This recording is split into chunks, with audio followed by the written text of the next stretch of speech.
Hi everyone, Anime Money Tornado here, the internet's busiest music nerd, and it's time for a review of the new Black Milk record, If There's a Hell Below. Black Milk, Detroit MC and producer. He's been at it for over a decade now, and he is dropping his 6th full-length album right here. A record I was kind of surprised was coming out so fast, given that his last full-length album was out just a year ago, No Poison, No Paradise. And of course I was looking forward to this album because I enjoyed that album. The production on this record is grimy, it's lo-fi, it's jazzy, it's funky. There are loads of textured synthesizers peppered throughout these beats. If you're into people like Jay Dilla or Madlib or Kareem Riggins, you're going to enjoy the beats on this record. I still had my minor reservations with Black Milk's rapping, as I had on some of his previous records. But on No Poison, No Paradise, Black Milk's lack of enthusiasm and technical skill was made up for by some of his most personal verses yet. A lot of songs on this record were coming from a sort of dark, introspective, and occasionally nostalgic place. And maybe there was a chance that this next record of his would be even more hellish and dark, given that the title is If There's a Hell Below. That's what I thought in theory, but in actuality, this record isn't really all that hellish. No more hellish than No Poison, No Paradise. There are a few exceptions in the track list here, but for the most part, the beats on this new record come from roughly the same place. And Milk's delivery is roughly the same as well. Not that I expect a whole ton of progression within a year's time, but there's such a lack of progression on this record that Black Milk openly revisits topics that he talked about on his last album, whether that be some of his family or just trying to survive and continue and stay successful in hip-hop. I guess all I can say about this record is that Black Milk is at what I suppose is a very reflective point in his career, and he just feels comfortable rapping about what he knows, like on the song What It's Worth, which is another visit to Black Milk's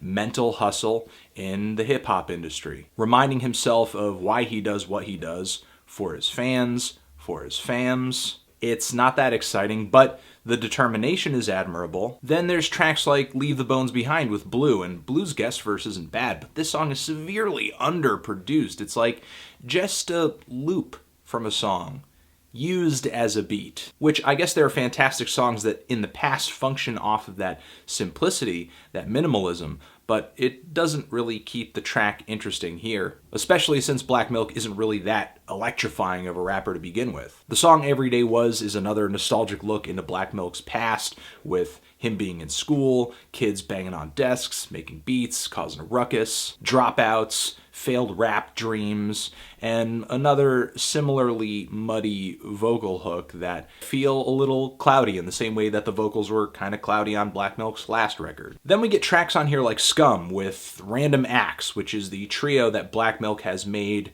music with previously, featuring Sean Price and Guilty Simpson.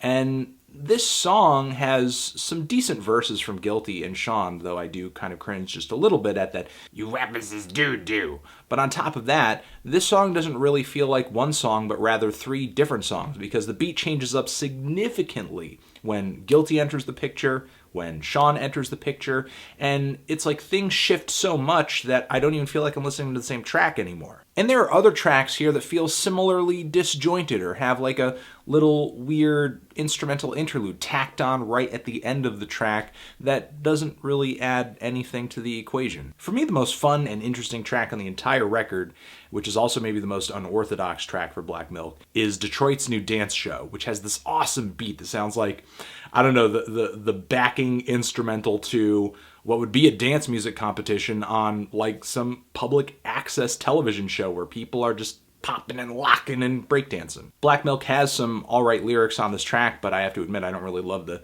song for its lyrics as much as I do its instrumental flavor and its groove. There's also the song Story in Her, which when it begins, it kind of starts like an inconspicuous old love, old flame, old crush story where Black Milk is meeting up with someone who at one time he had feelings for. She never really gave him the time of day. She was with other guys, and meeting up with her later in life, she's interested now. They get together, and then there is a super crazy twist ending that I did not expect at all. So Black Milk does have a few tricks up his sleeve in the track listing here, but much of what he delivers on this record is relatively average for him at this point in his career. I'm getting a lot of the same ideas and expressions and themes that I did on his last LP, but for reasons of either production or lyric writing or lack of hook or something like that, the material's just a little less compelling. Black Milk really is treading some water on this record, and he's delivered some less interesting instrumentals. And there are some tracks here, especially with the last two songs in the track listing, that feel more like they are motifs, ideas for songs, than they are fully realized and fleshed out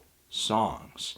I did come away liking this album for the most part, but, nowhere near loving it or amazed or surprised. I'm feeling a light to decent 6 on this thing. Transition! If you've given this album a listen, what did you think of it? Did you love it? Did you hate it? Why? What do you think I should review next? And that's it. Anthony Fantano here. Black Milk. Forever. Also, down there in the description box, you can find a link to watch a review of the new Ought EP. The Canadian art rock and post-punk band Ought has a new EP out, and I give my thoughts on that EP via the link in the description box. Cool? Cool.